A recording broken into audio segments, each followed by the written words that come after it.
You're watching Inside Automotive with Jim Fitzpatrick. Good morning, everyone. Jim Fitzpatrick. Thanks so much for joining me. Another edition of Inside Automotive right here at the CBT Automotive Network. How do you keep customers coming back? That is a question, that is an age-old question in the retail automotive arena. So on today's show, we're focusing on service retention and learning more about what works in today's market. Joining us once again is Tully Williams, who's the Fixed Operations Director at the Niello Company. Thank you so much, Tully, for joining us once again on the show.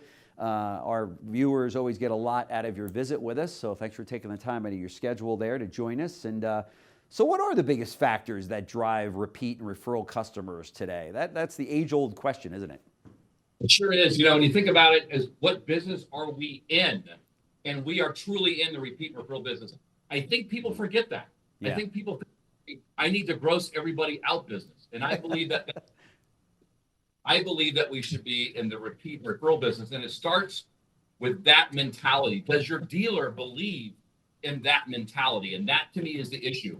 The Niello Company, we believe in that. And we have stores that are in the 70s, which is what our target is. Wow. And all of the stores are in the 60s, which is a great number. But 70 has to be a minimum spec if we truly want to be in that repeat referral business, right? Yeah. And it starts with, do your service advisors, do your technicians, do your staff believe that customer service and true employee retention is incredible? And yes, the answer is absolutely yes. And then, of course, CSI follows that. You know, the measurement should be retention, not CSI, because CSI, what does it stand for? Customer supplies income. I get it.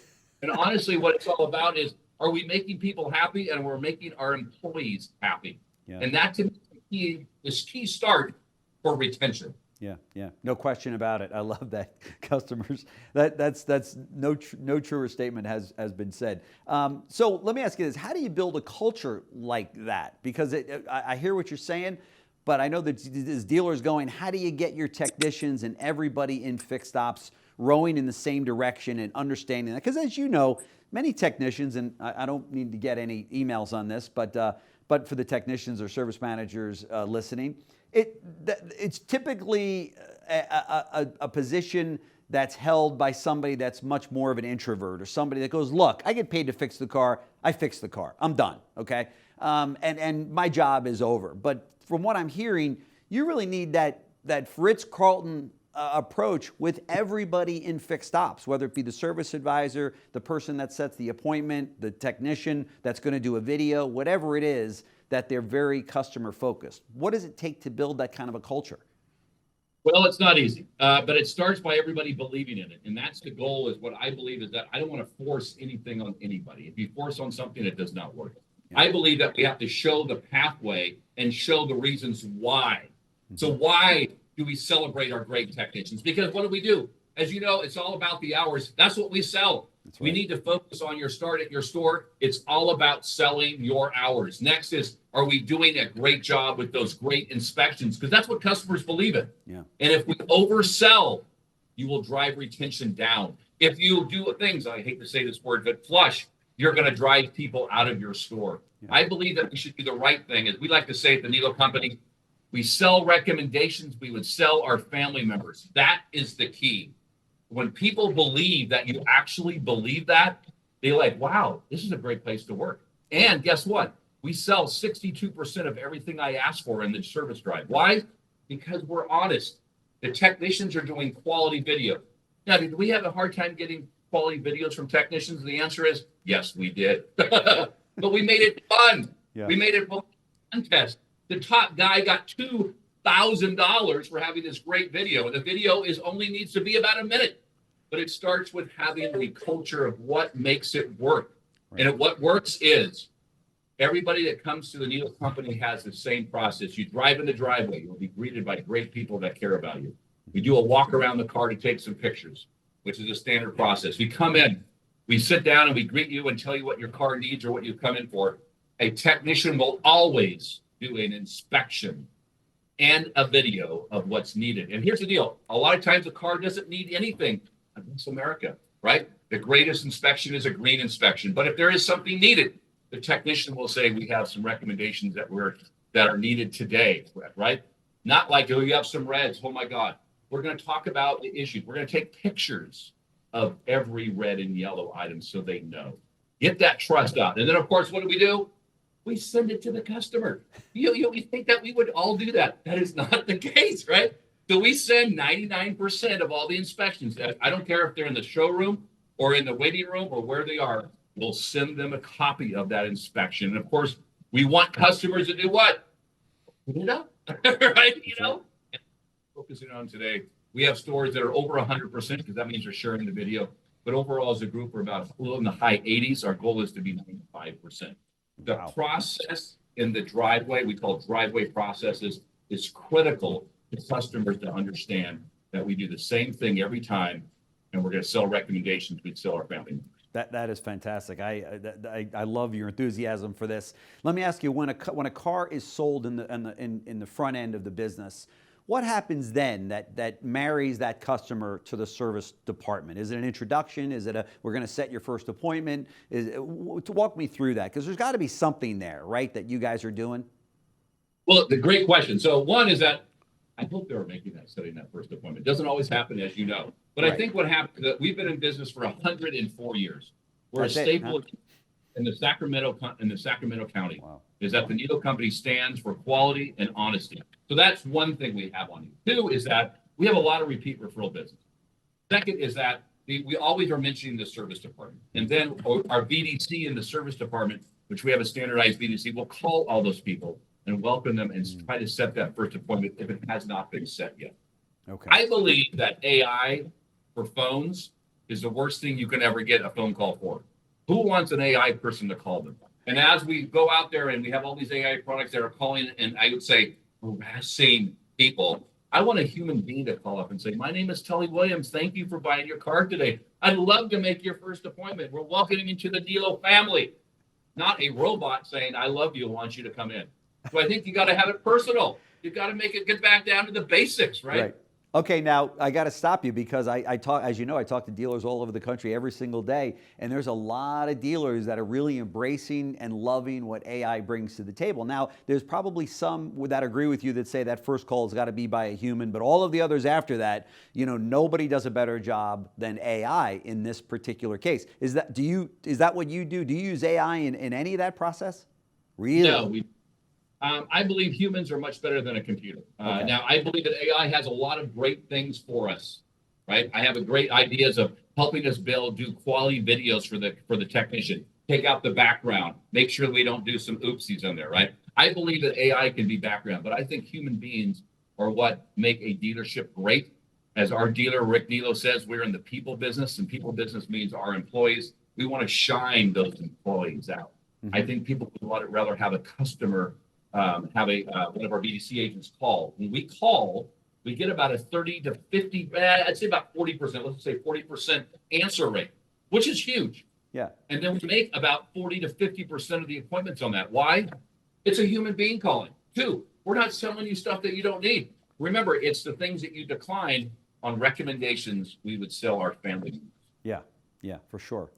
And you know, many of the fixed ops directors and dealers will tell me that actually that is where AI helps, because it just continues to call that customer that has declined service. As you know, there's a pile of money that could be made there, or even in the area of a recall, you know, a safety recall or what have you. They'll get the notice from the manufacturer, which is just once, but all the times after that.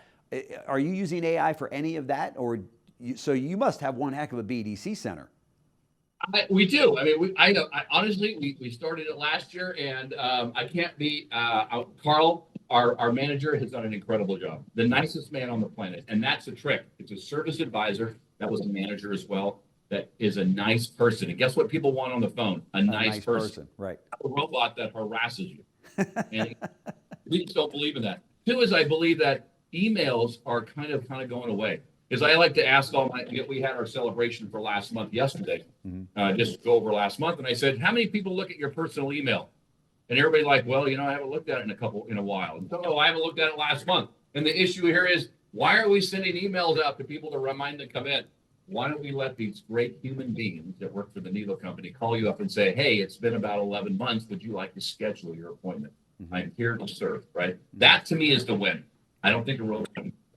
Now, there's going to be some dealers that ask me, what was he talking about when he just had his celebration for last month? Is that also known as a monthly meeting, but you call it a celebration?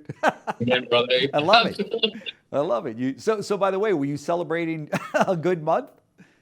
Well, it was a good month for fix. We sold 148% of our hours forecast. That's Wow. 9 hours at tech times 48. That's about 13 hours a technician every day of their life. To me, that's a win.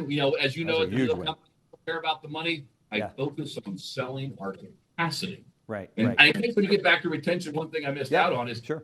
when we focus on the money, what do we want to sell? Repair work. And Yeah. what retention? Maintenance and tires. Maintenance and tires, right? And batteries. And guess what? They don't make us very much money at all. In fact, we sell tires at a loss.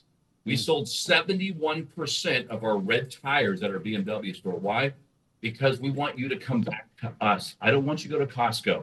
Right. I don't want you to Right. store. I want you to go with us. So you have to think about, we're selling those capacities. Are we selling the right capacity?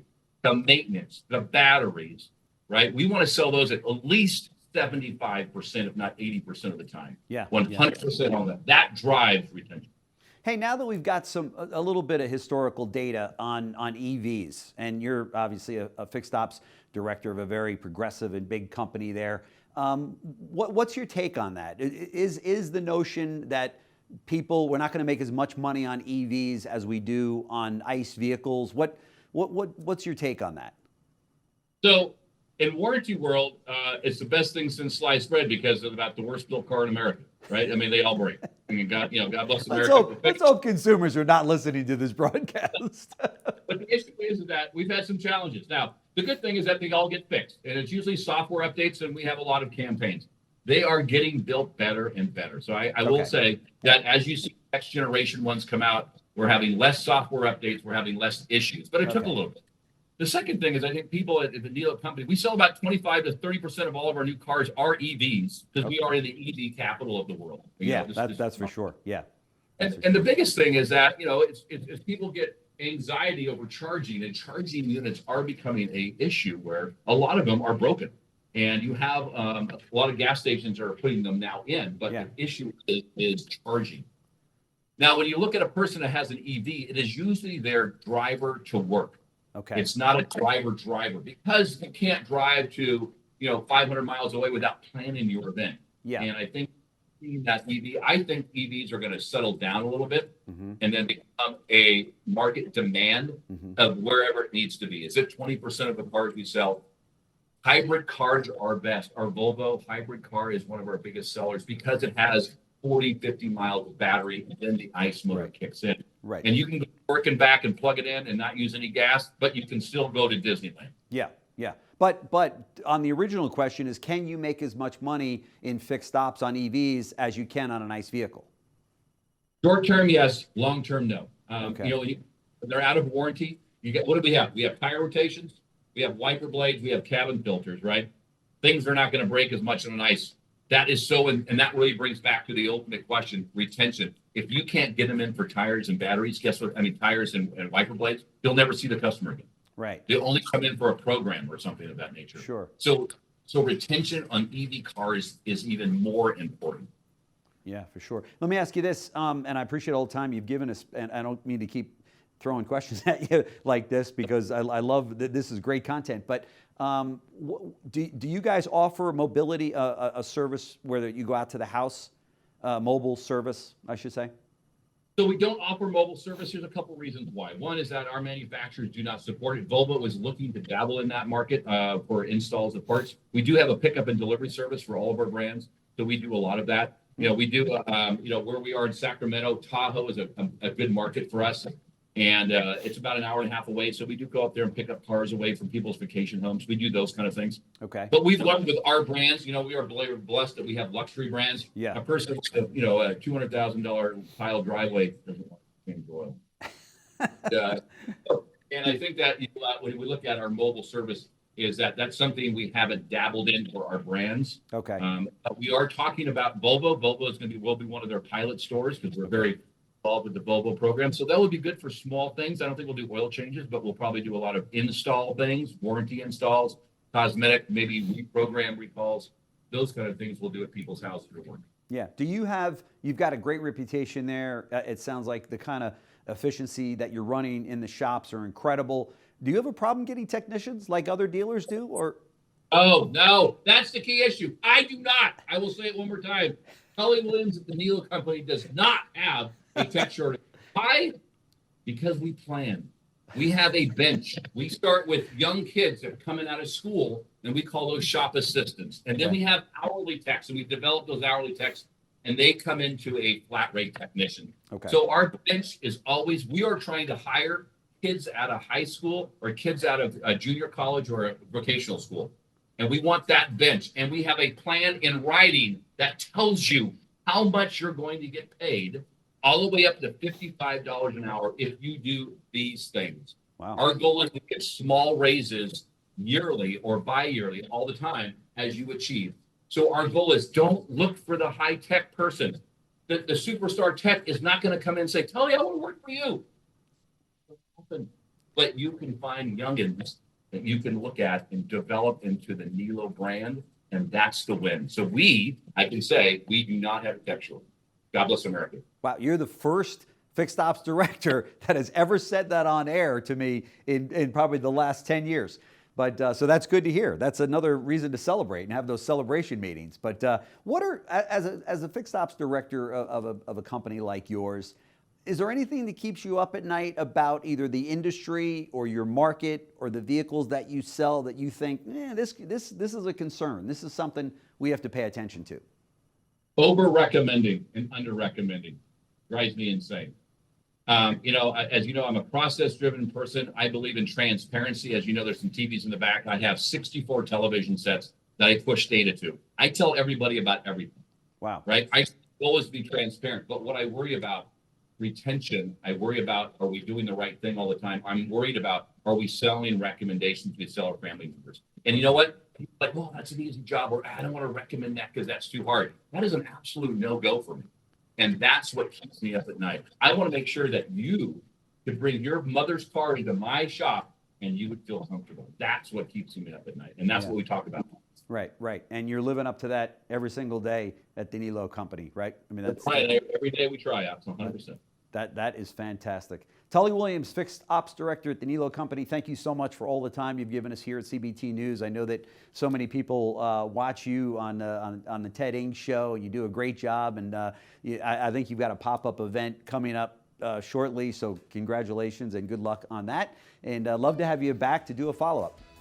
I appreciate it very much. Thanks for the invite very much. Absolutely. Thank you. Thanks for watching Inside Automotive with Jim Fitzpatrick.